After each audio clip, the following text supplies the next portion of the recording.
tarde, pessoal. Boa tarde a todos. Muito bem-vindo a todos que estão presentes. Vamos dar start aí na nossa apresentação. Eu sou o Diogo, sou engenheiro técnico comercial aqui da Abidin Vavin, juntamente aí com meu colega Uriel, que também é engenheiro técnico comercial. Nós vamos bater um papo aí sobre algumas soluções que nós temos de geossintéticos, comentar com vocês aí, compartilhar um pouco da nossa experiência e, de certa forma, aí tentar agregar alguma coisa, tá bom? Durante aí todo esse nossa apresentação, quem tiver alguma dúvida, fica à vontade, pode colocar no chat. Depois, no final, a gente também vai compartilhar aí nossos contatos e vocês podem ficar à vontade aí de nos contatar, tá bom? Vamos lá iniciar a nossa sessão.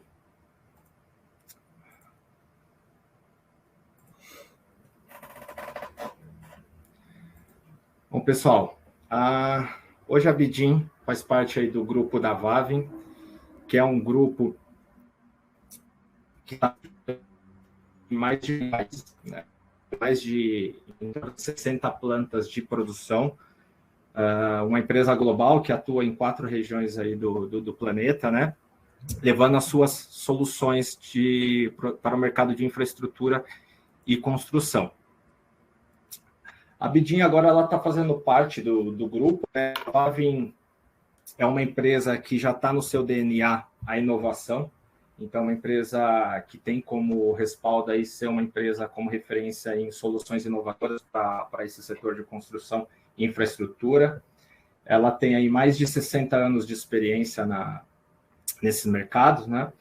E a integração de ambas as marcas, tanto da Abidin com a Vavin, tem o intuito de melhorar e potencializar a cada uma dessas marcas, né? Somando a inovação de que a Vavin já é conhecida, reconhecida no mercado, juntamente com a história, força, o reconhecimento que a Abidin tem aqui no Brasil.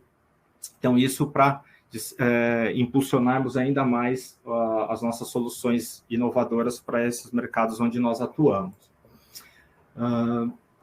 Dentro do nosso grupo, nós temos uma questão que é muito incomum, que é a construção de ambientes saudáveis e sustentáveis. Isso vale para toda nosso grupo de empresas.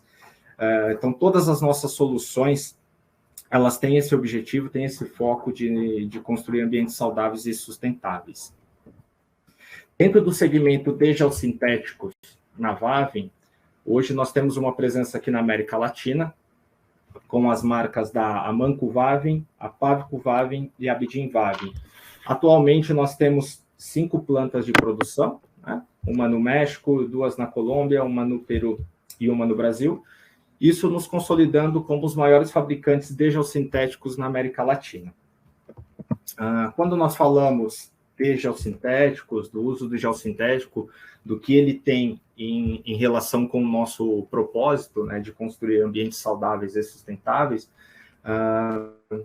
os sintéticos nos nossos projetos, em relação aos métodos tradicionais de construção, a gente busca ter o quê? Um menor investimento nesses projetos, né? Projetos mais rentáveis. Em alguns projetos a gente consegue ter economias entre 40% e 50%, né, em relação aos sistemas tradicionais, né, um menor tempo de execução também, no final acaba trazendo também um projeto mais rentável, porque se reduz tanto tempo, também se reduz o valor investido, né, maior durabilidade, projetos com geossintéticos, se aumenta a vida útil dos projetos com maior duração, maior tempo para que se tenha que fazer manutenções e reparos, né?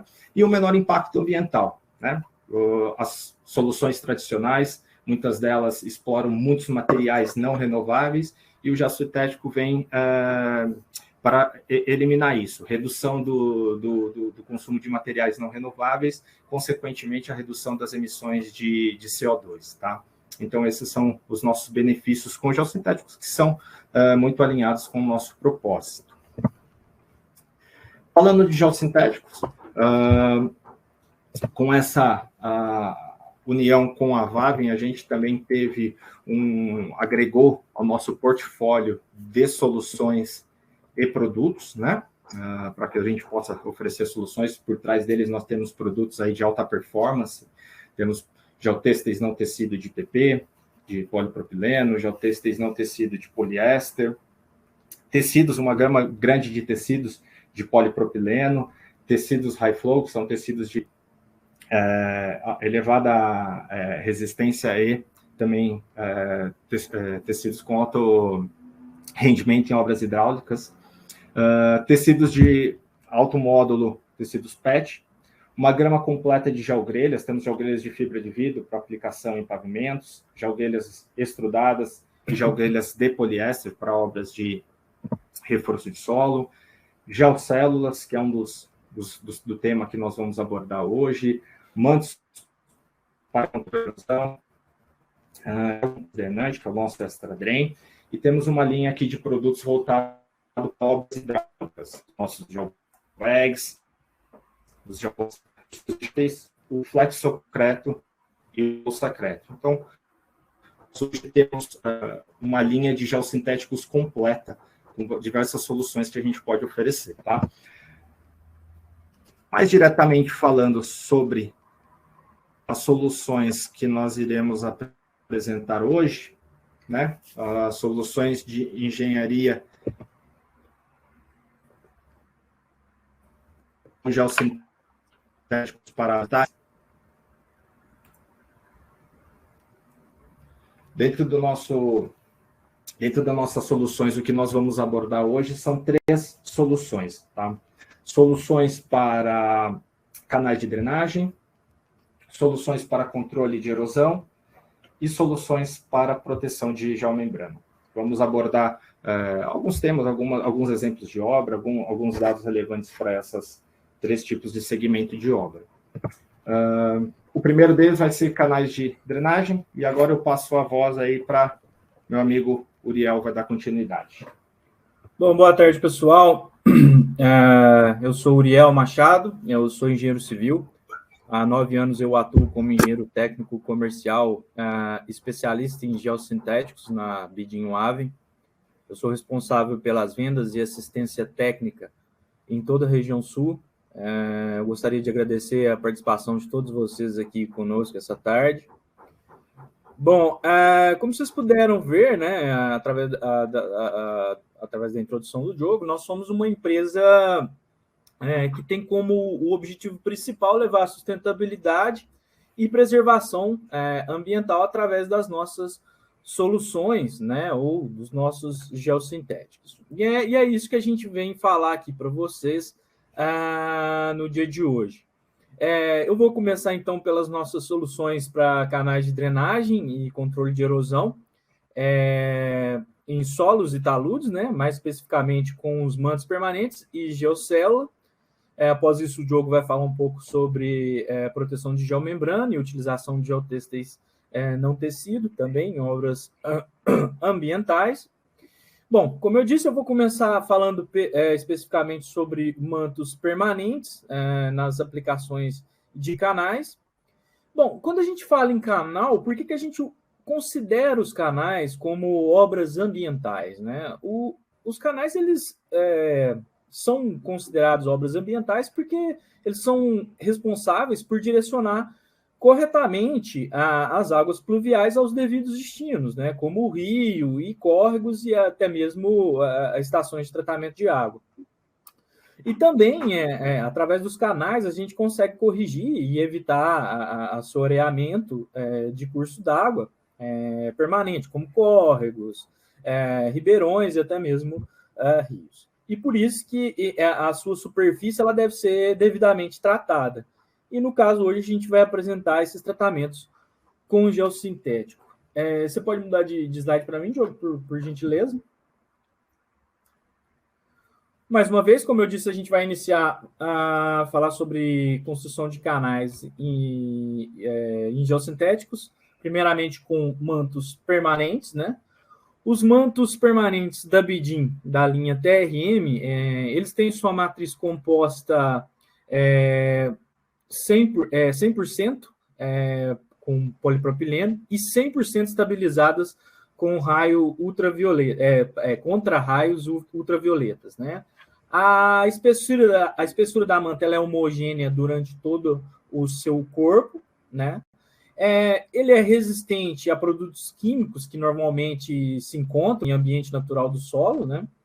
Esse tipo de manto também, eles são instalados onde a vegetação natural, por si só, não é capaz de suportar as condições de fluxo e nem oferecer proteção suficiente contra erosão a longo prazo. No próximo slide, a gente tem a nossa linha de mantos. Ela é constituída de várias especificações de produto, né, os quais vão ser especificados, é claro, de acordo com a característica de cada projeto. As considerações que devem ser levadas em conta na especificação é a inclinação do talude, o tipo de solo, tipo de vegetação, a velocidade do fluxo de água em que será submetido esse canal, entre outros. Próximo slide. Então, nós entramos, então, efetivamente na aplicação de mantos permanentes. Aqui nós vemos algumas representações gráficas dessas estruturas, né, de canais e até canaletas, utilizando os mantos. E a gente vai apresentar agora um caso de obra, no próximo slide.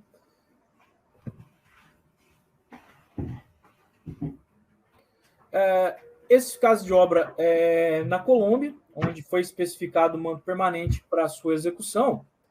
Nesse canal de drenagem, né, que antes da elaboração do projeto, o órgão responsável previa a construção dele utilizando gabião e colchão rendo, né? Mas quando nós apresentamos a nossa proposta com mantos permanentes, devido às vantagens que esse tipo de material promove, como o tempo de execução da estrutura, a não utilização de materiais pétreos, redução de custos com transporte, já que as jazidas de material granular eram bem distantes do canteiro, eles optaram, então, por aderir à nossa solução. Nesse próximo slide, a gente vai conseguir ver, vocês conseguem ver a extensão da manta sobre a superfície do canal. Como vocês podem ver, as mantas elas são instaladas longitudinalmente em relação ao fluxo da água. E no próximo slide a gente já tem então a instalação consolidada sobre a estrutura do canal. Nesse caso, nós especificamos um TRM 550, né, que resiste a uma velocidade de fluxo d'água de 5 metros por segundo. Esse próximo slide é um caso em que também estava prevista a construção de canaletas de drenagem superficiais com canaletas pré-moldadas em concreto, né? Então, nós oferecemos o revestimento com TRM porque o cliente, na verdade, ele necessitava de rapidez na execução, na entrega, né? E essa também é uma das vantagens na utilização dos mantos nesses casos, né? Pois eles são de fácil instalação. Nesse caso, como a gente pode ver, por se tratar de um canal com uma seção pequena, a instalação é feita com a extensão em cima da vala, né? Além disso, houve uma redução significativa de investimento, né, em mão de obra e equipamentos, e a integração da estrutura com o meio ambiente foi muito mais harmoniosa. No próximo slide também, um outro canal, também com uma seção pequena, onde foi especificado o TRM, nesse caso para evitar, como possuía um solo de características bem peculiares, né, foi indicado o TRM para evitar a erosão e o deslocamento do solo no decorrer do canal. Esse próximo slide apresenta também um caso bem interessante para a gente. Esse caso é de uma galeria de drenagem de um córrego, né? Foi feito para drenar um córrego, ou seja, um fluxo permanente, né? Onde estava prevista a utilização de galerias de concreto. E quando a gente ofereceu para o cliente e o mesmo ouviu as vantagens da utilização do geossintético, né? Ele optou por essa solução. Como vocês podem ver aí, a gente, através da imagem, né, não foi necessário o desvio do leito, né, e a manta ela foi instalada mesmo com um fluxo hidráulico existente. Bom, agora eu vou falar para vocês, então, um pouco sobre como é o processo construtivo de um canal, né? Utilizando os mantos permanentes. É importante falar, pessoal, no processo construtivo, que toda estrutura construída com geossintéticos, né, além da parte de especificação, outra etapa que a gente deve ter muita precisão e muito cuidado é a execução no processo construtivo, né? Através de um processo construtivo é que a gente vai garantir a performance e a durabilidade de uma estrutura com geossintéticos. Então, agora, passando para o próximo slide, a gente vai mostrar como é feita essa execução de um canal com mantos TRM, né? Então, a gente tem um terreno natural. No próximo slide, a gente pode ver já com um talude e a base do canal, desculpa. Já retirada a camada vegetal, né? E ainda com alguns detritos. Então, a gente realiza a limpeza desses detritos. A gente chega, então, no nosso talude já limpo, como no próximo slide. Então, feito isso, e já aqui a gente já consegue ver um aterro apto para o recebimento da instalação da manta. Após isso, a gente deve abrir, então, as valas de ancoragem na parte superior e inferior, no sentido longitudinal do nosso canal. Para casos em que vão ser realizada a revegetação, então a gente faz o espalhamento do solo fertilizado sobre toda a superfície da estrutura. Em casos em que o canal será revegetado, né, antes do lançamento do manto, deve ser realizado, então, o espalhamento do solo fertilizado por toda a sua superfície e estrutura. A preparação desse solo, como a gente pode ver nas imagens agora, consiste na mistura de sementes e de gramíneas, como substrato orgânico, com a mistura das sementes e de gramíneas, né, com substrato orgânico fertilizado. A gente vê agora como é feito. Nesse caso, foi espalhado de modo manual, né? Por se tratar de uma área de determinada altura, né, é de suma importância que os funcionários eles utilizem equipamentos de segurança, né? Nesse caso, a gente pode ver equipamentos até mesmo de escalada. Bom, o desenrolar da bobina, no próximo slide, a gente vê. Então, aí, uma vez então realizada o espalhamento do solo fertilizado, inicia-se, então, a instalação dos mantos, né, sobre a estrutura do canal. Nas imagens, agora, a gente vê que é feita, então, a ancoragem na parte superior do talude, né, antes mesmo do lançamento da bobina. O manto devidamente ancorado, então, a gente começa o deslizamento dele, o lançamento dele sobre o talude. No próximo slide a gente pode ver.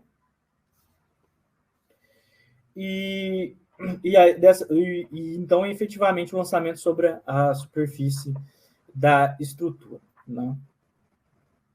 Bom, no próximo slide a gente vai ver que é necessário fazer a fixação dessa manta na superfície do talude, né? Ela deve ser realizada através de grampos feitos de vergalhão, com 20 ou 45 centímetros, entre 20 e 45 centímetros de comprimento. Bom, a quantidade desses grampos, né, a gente pode ver no próximo slide, ela vai ser determinada pela declividade do talude, né? Como a gente vê na tabela. Quanto maior a declividade, maior vai ser o número de ancoragens por metro quadrado. Então, dessa forma, no próximo slide, a gente vê já a instalação consolidada, né? E dessa forma se faz a correta instalação do manto. Bom, nós partimos então para a aplicação de mantos permanentes, né, em controle de erosões de taludes, que na verdade o que difere da aplicação desses geossintéticos em canais é que nesse caso eles não serão submetidos a fluxos hidráulicos permanentes. Bom, esse é um caso de obra, né, de utilização de mantos para controle de erosão às margens de uma rodovia na Colômbia, né, em que os taludes eles necessitavam de um tratamento contra erosão e deslizamento. E por se tratar de uma área de preservação ambiental, foi então especificado o TRM, porque eles são ambientalmente mais amigáveis e estéticos, né? Na próxima slide, a gente vê já a instalação dos mantos consolidada, já com os taludes devidamente cobertos e a vegetação já crescendo através dos mantos. E nesse próximo slide, a gente já vê a revegetação já consolidada. Quando a gente fala em processo construtivo de taludes, né, de instalação de mantos em taludes, é praticamente o mesmo que a gente viu em canais, né? Só levando mais em consideração o processo que é a devida ancoragem do manto sobre os terrenos, né? A vala ela deve ter as dimensões de 15 centímetros de largura por 30 centímetros de profundidade, com um afastamento de entre 60 a 90 centímetros da face do talude, né? A manta ela deve ser grampeada com os grampos de vergalhão, como a gente viu anteriormente. Bom, pessoal, aí assim que feito o preenchimento então da vala, né, com o solo, é feito o lançamento do manto sobre o talude. Bom, e quais que são as vantagens, né, pessoal, da utilização do TRM né, sobre as soluções tradicionais, né, utilizada na construção de canais, controle de erosão e em taludes? Bom, a vantagem é que eles se adequam facilmente à topografia de qualquer aterro, né, de qualquer terreno. Eles são altamente resistentes a condições em que o meio ambiente lhe submete e mantém altamente resistente, e eles são também altamente resistentes ao fluxo hidráulico, né? Como eu disse anteriormente, eles podem resistir a uma velocidade de fluxo aí que pode chegar a 5 metros por segundo. Eles conservam a umidade do solo, favorecendo a germinação da vegetação, e eles protegem as sementes e a vegetação contra as intempéries e chuvas, chuvas e vento, né, por exemplo. Bom, essa é a parte de mantos, a gente parte então para a parte de geocélula, né? A geocélula ele é um geossintético bastante utilizado em canais de drenagem e tratamentos de talude, né? As geocélulas já são bastante utilizadas nessas soluções aqui no Brasil, né? Elas são geossintéticos tridimensionais que trabalham com o confinamento de materiais, né? Melhorando assim as propriedades dos materiais e também aumentam o seu desempenho. Como a gente pode ver no próximo slide, a nossa linha de geocélula, a nossa linha... Acho que não foi... foi assim, agora sim. A nossa linha de geocélula ela possui várias especificações, né? Nós trabalhamos com alturas de célula entre 7,5 a 20 centímetros. Essas mais altas já especificadas para estrutura de pavimento, né? Outras para estruturas de pavimento.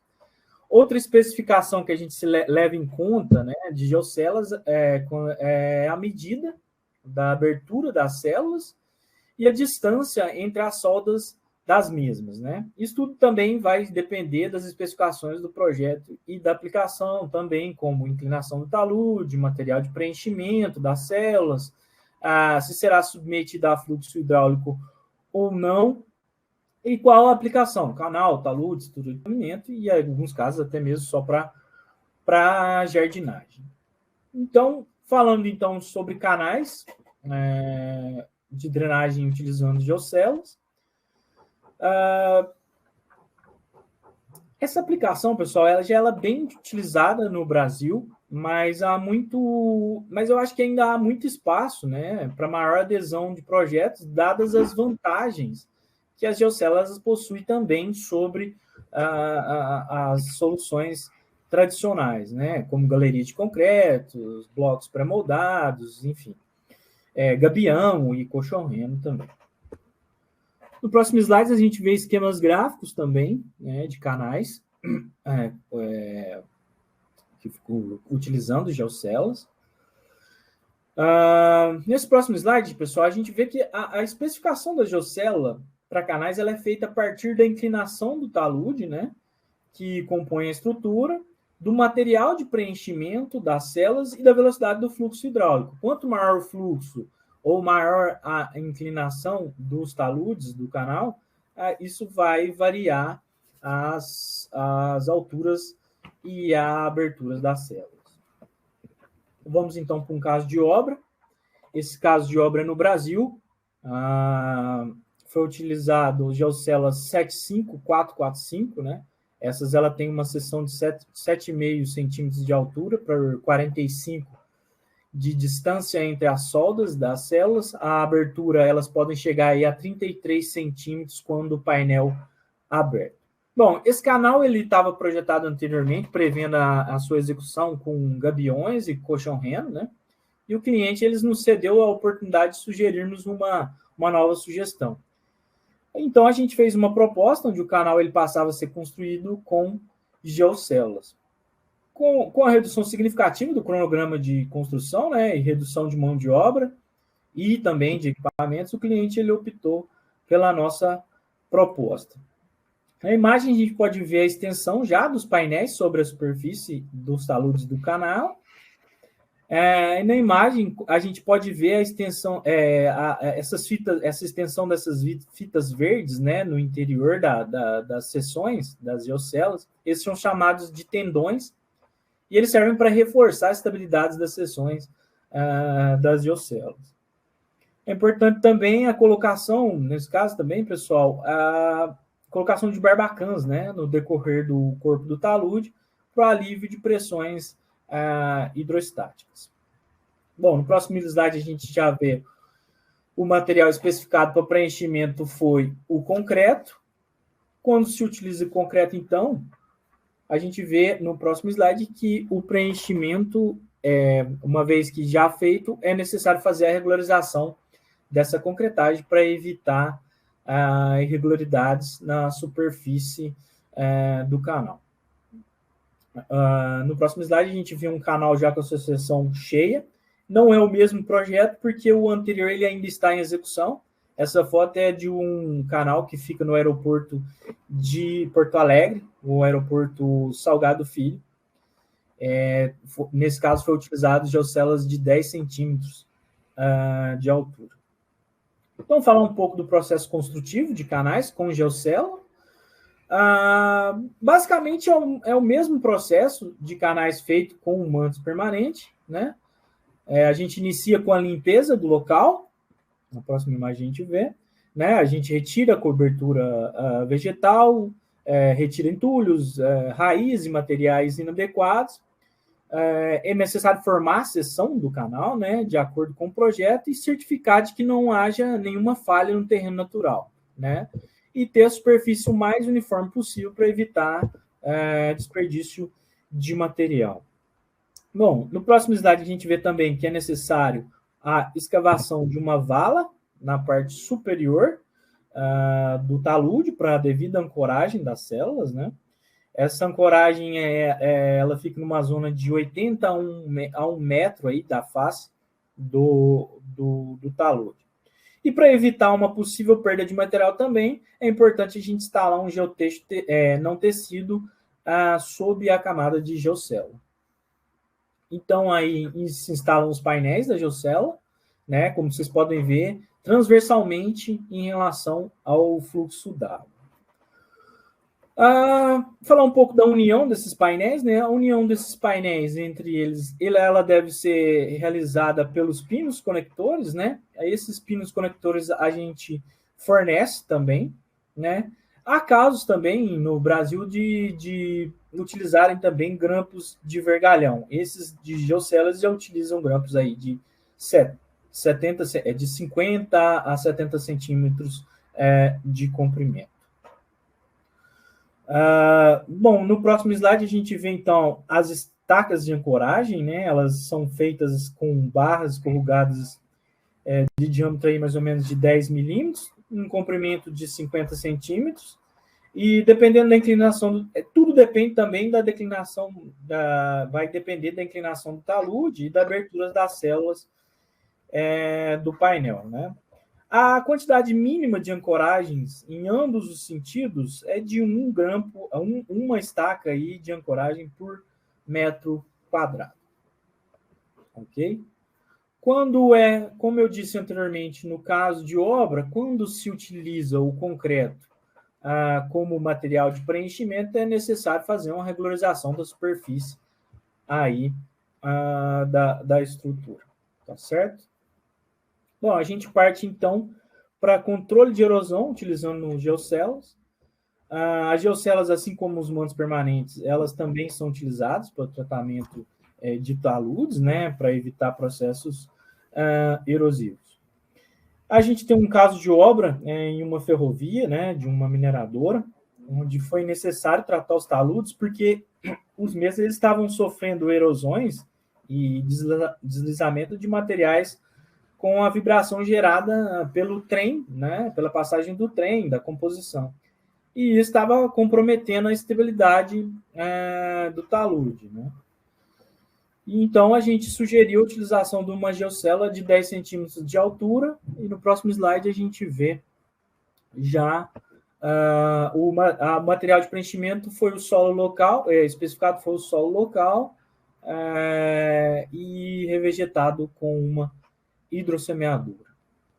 Bom, pessoal, então a gente também fala sobre as vantagens, né? Porque qual a vantagem de se adotar a geocélula no seu projeto? Bom, as geocélulas, elas têm, por trabalhar com confinamento de material, elas conseguem, né, aumentar a capacidade portante do material, inclusive de loco, né? Então, com isso, ela diminui significativamente a estrutura de camadas que compõem o pavimento, né? Ela substitui, como eu disse, material granular de alta especificação por material de menor resistência. Ela aumenta significativamente a vida útil da estrutura, né? Então, são as vantagens da geocela sobre as soluções tradicionais, sem contar na redução de gás carbônico durante o processo, né? Reduz drasticamente aí, transporte de materiais petros e tudo mais. Bom, pessoal, essa foi minha parte. Agora o Diogo dá sequência aí à apresentação com a parte dele, que vai falar sobre mais aí proteção de geomembrana, sim, aplicações mais por questão de aterros sanitários e tudo mais. Vamos lá, dando continuidade aqui, hoje finalizando aí essa terceira parte, esse terceiro tema de aplicações e soluções para geotecnia ambiental, né? Vamos falar de proteção de geomembrana. A função de proteção, ela é uma função extremamente vasta, né? Ela abrange muitos produtos que podem ser empregados em diversos tipos de obras e estruturas, onde a combinação de geossintéticos, né, gera inúmeras aplicações, né? Então, basicamente, nessa proteção de geomembrana que eu vou comentar hoje aqui, a gente vai falar sobre a utilização do geotexto não tecido para a proteção das geomembranas. Tá? A geomembrana ela é um material aqui amplamente utilizado, né, para obras de impermeabilização de solos. Dentro dos materiais geossintéticos, ela é um dos mais utilizados, tanto como são dos materiais que têm uso, né?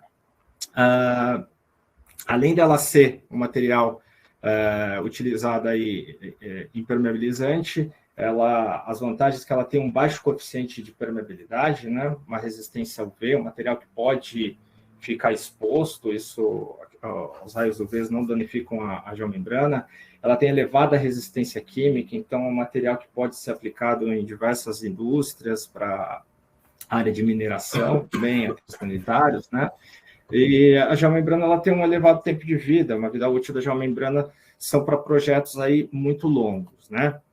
Isso quando a gente fala aí de aterros sanitários, para estações de tratamento de água, lagoas de oxidação, também muito utilizado aí para reservatórios de água.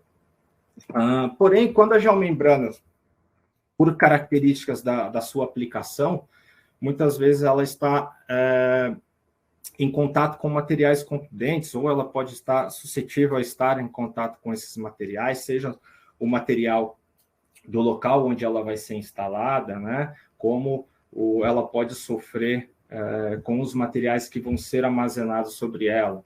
Podem sofrer danos por funcionamento de brita que seja lançada num sistema de drenagem para aterros sanitários, né?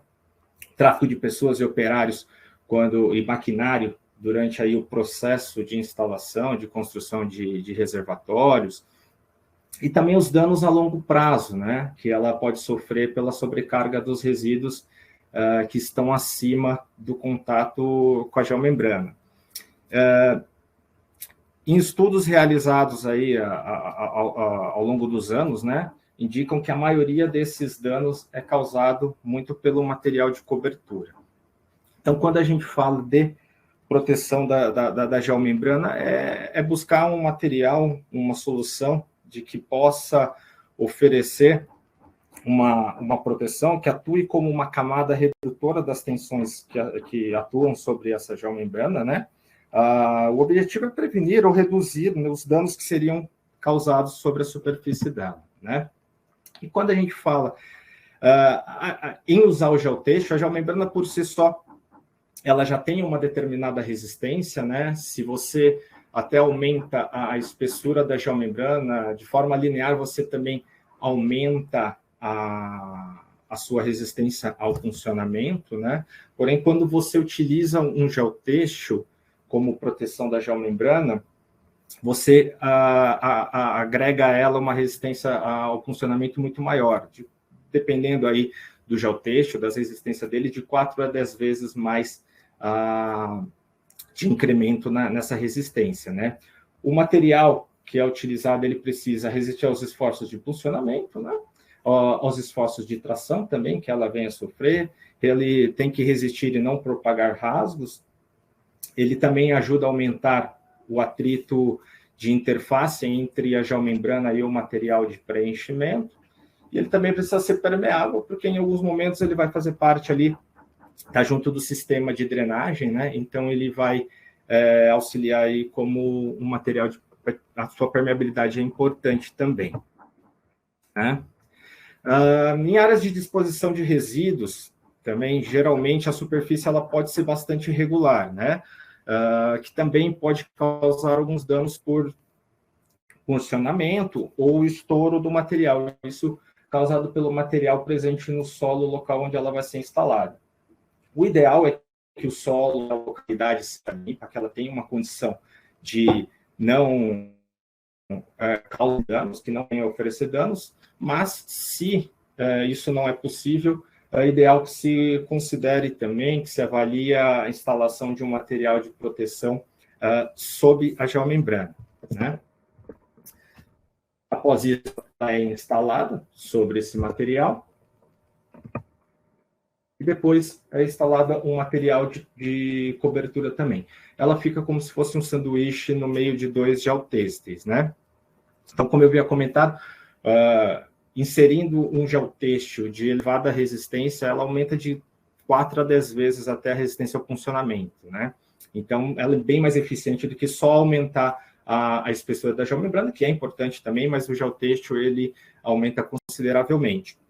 E além de aumentar a resistência da geomembrana, ela também absorve toda a carga de funcionamento, seria solicitada para a geomembrana, tá? Para o dimensionamento do geotexto, nós utilizamos uma metodologia É uma metodologia que foi apresentada pelo Corner, pelo Narejo. Ela passou por algumas atualizações nos últimos anos, né?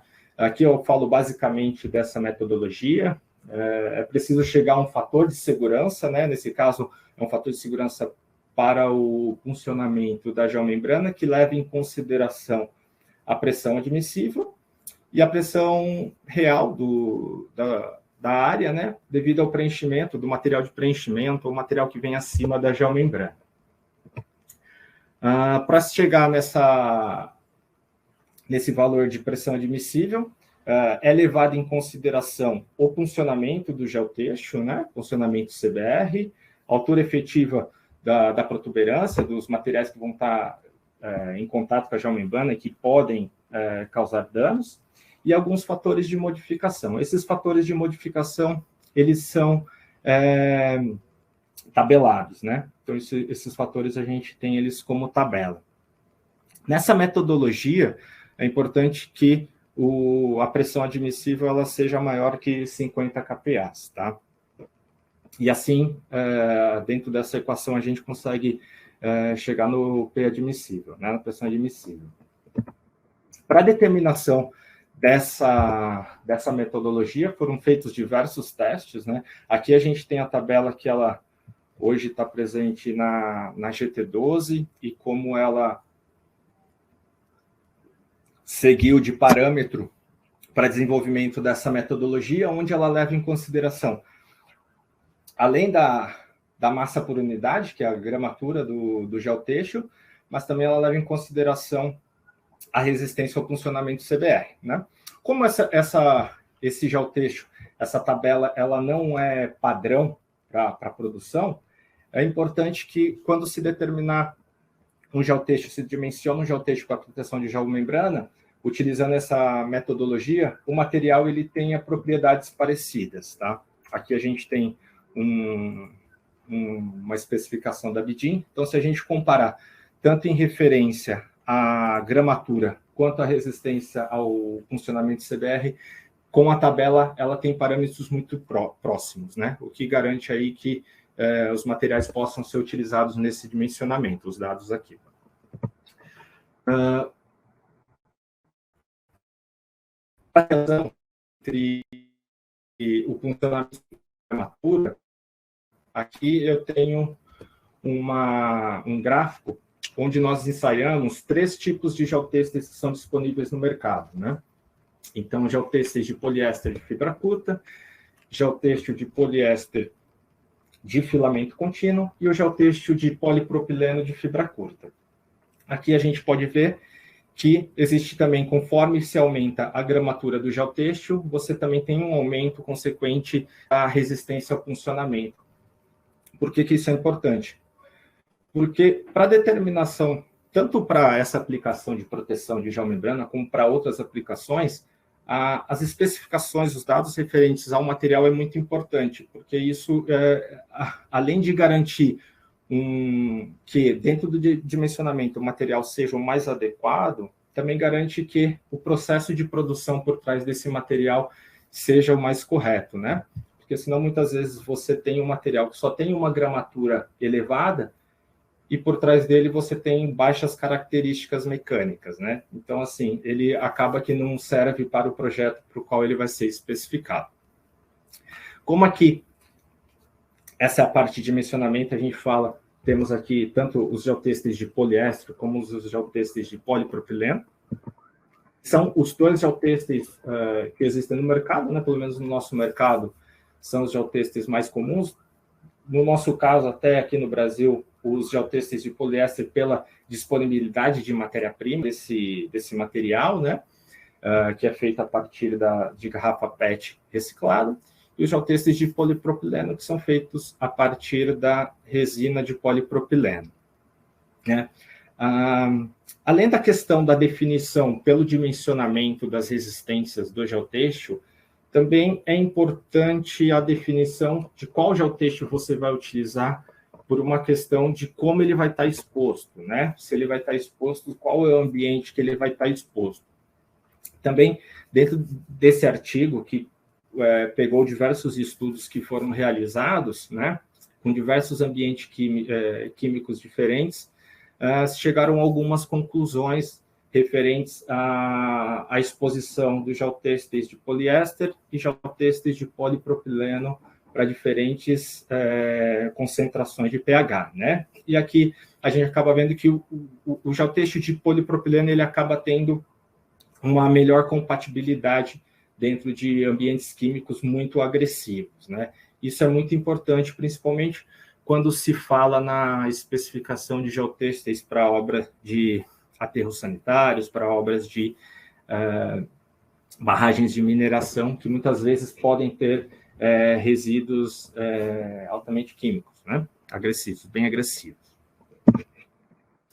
Bom, com uma escolha de um geotêxtil, né? Isso também é muito importante, além dessas diferenças que a gente tem no geotêxtil, tanto de poliéster quanto de polipropileno,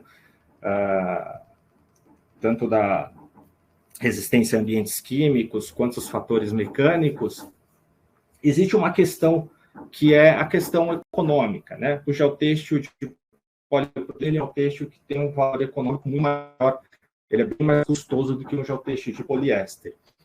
Então, muitas vezes, já aconteceu alguns casos de clientes que nos questionam, poxa, que eu identifico de uma forma fácil. Nós sempre recomendamos que todo o material ele seja identificado, que esse material tenha os seus atestados de qualidade, mas muitas vezes esses materiais, pode ser que a pessoa que vai aplicar, que vai utilizar, acaba não tendo acesso a esse material e fisicamente acaba ficando mais difícil de identificar, porque os materiais, tanto de PP quanto de poliéster, eles são muito parecidos, né? E a gente até ensina para os nossos clientes uma forma muito simples de se fazer uma identificação do geotêxtil. Isso não vai garantir nada com relação às características, às propriedades que esse geotêxtil deva ter, mas ele já é um passo inicial para saber se a obra dele tem que ser utilizado um geotêxtil de polipropileno e ele tem uma dúvida de se ele realmente está com geotêxtil de polipropileno. Esse é um teste muito simples que pode ser feito, né? Aqui a gente tem um vídeo onde nós temos duas amostras que fisicamente são idênticas, né? Pode ter uma variação muito pequena de cor, mas a nível de gramatura, de características mecânicas, os materiais são muito parecidos. E como que é essa prova, né? Se retira dois pedaços, um pedaço pequeno da amostra, um pequeno corpo de prova, e encharca ele de água, numa bacia com água, né?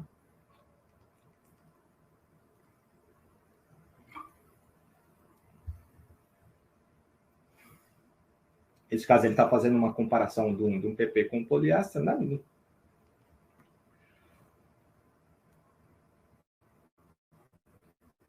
E esse corpo de prova, ele precisa ser encharcado. A gente recomenda um corpo pequeno, porque como ele precisa ser completamente encharcado, né, fica mais fácil de encharcá-lo.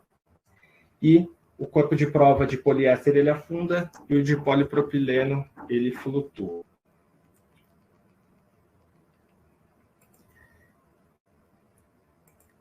E por que ocorre, né? Porque o polipropileno, como característica do material, ele é mais leve do que a água. Já o poliéster, ele é mais pesado do que a água, então ele vai afundar, né? Isso é uma pequena amostra de como se pode fazer um teste, um instalador, um pessoal, o aplicador final que não tenha acesso a outras informações, pode fazer um teste rápido para saber se realmente ele está com o material de polipropileno para ser instalado. Pô, se colocou lá, afundou, melhor seguir, vamos fazer um teste, vamos ver se realmente esse material é o que eu preciso, é o indicado para a minha obra, né? Uma outra forma de identificação de geotêxtil, aqui é uma forma mais fácil, mais visual, que é em relação a um geotêxtil de filamento contínuo para um geotêxtil de fibra curta, né?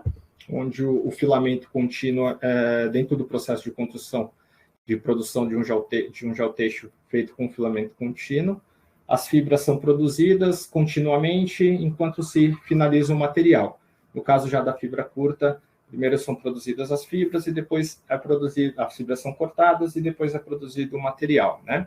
Então, se você pega o material e puxa as fibras saem assim como aparece na imagem do lado esquerdo, aí a gente está falando de um geotexto de filamento contínuo. Se elas saem na mão, é um geotexto de fibra curta, né? Agora, já falando até, entrando num tema de identificação na obra, complementar a questões de qualidade, né? A questões de cumprimento da especificação, nós temos uma norma brasileira que dá parâmetros para que os fabricantes façam a identificação dos materiais corretamente, né? E também essa norma auxilia com que os aplicadores, os clientes finais, possam receber o material e checar, né, se realmente é aquilo que está especificado, o que foi adquirido. A norma 10320, ela diz que toda bobina ela deve sair de fábrica com as etiquetas de identificação do produto, tanto do lado externo, né, na parte plástica, quanto no tubete, né? Essa é uma etiqueta que ela é bem completa, porque ela muitas vezes já vem materiais que de identificação só tinha a medida do material, não tinha nem nome do material, mas ela é uma etiqueta bem completa, onde você tem o nome da empresa, os dados da empresa. Aqui existe um número de identificação da etiqueta, que é um número de rastreio, que a fábrica pode rastrear esse material, os ensaios que foram feitos dentro do processo de qualidade, nome do material, a largura do material. Essa etiqueta também traz aqui o comprimento do material, o número do lote dele, o peso bruto, o peso líquido, a composição também, né? Se ele é 100% poliéster, se ele é 100% polipropileno, né? E o peso também, a massa por unidade diária, né? Ele também, essa é uma etiqueta bem completa, que facilita muito na hora, tanto de você identificar o recebimento do material, como também na hora da aplicação. Existem obras onde utiliza 2, 3 tipos de geotextos, né? Então, isso daí, você tem uma identificação do material, muito, ajuda bastante. A etiqueta interna, dentro do tubete, é uma etiqueta um pouco mais simples, e tem dados aqui importantes que auxiliam. Caso se perca a etiqueta mais completa, a partir dessa etiqueta aqui também é possível buscar algumas informações. E, finalizando,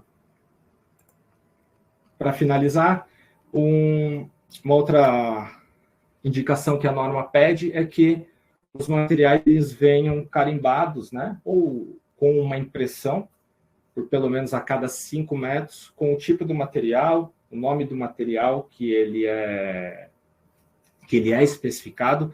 Isso também auxilia no recebimento, na instalação, evita que ocorra confusões na hora de instalar, se instale um material num trecho de obra que é diferente do especificado.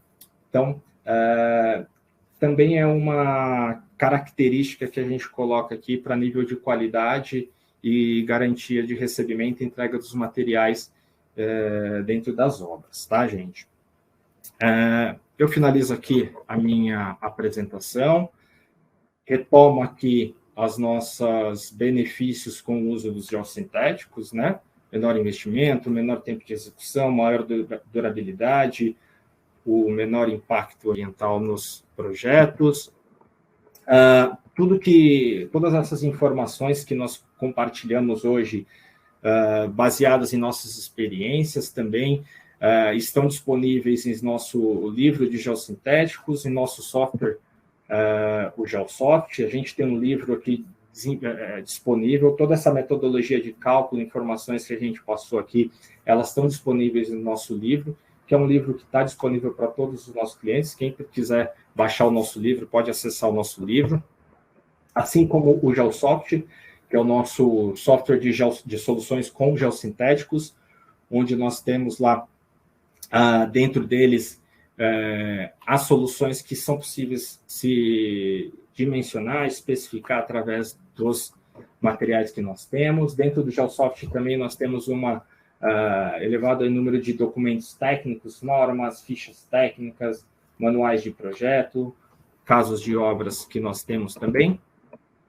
E também gostaria de comentar a respeito da garantia das nossas soluções, né? Como finalizei minha apresentação, a questão de garantia de qualidade para nós é um tema extremamente importante, né? Por isso, todos os nossos laboratórios, de todas as unidades que nós comentamos, que temos atuado, produzidos geossintéticos, eles estão sobre normas internacionais de controle de qualidade, ISO 9000, 14001, GAILAP também.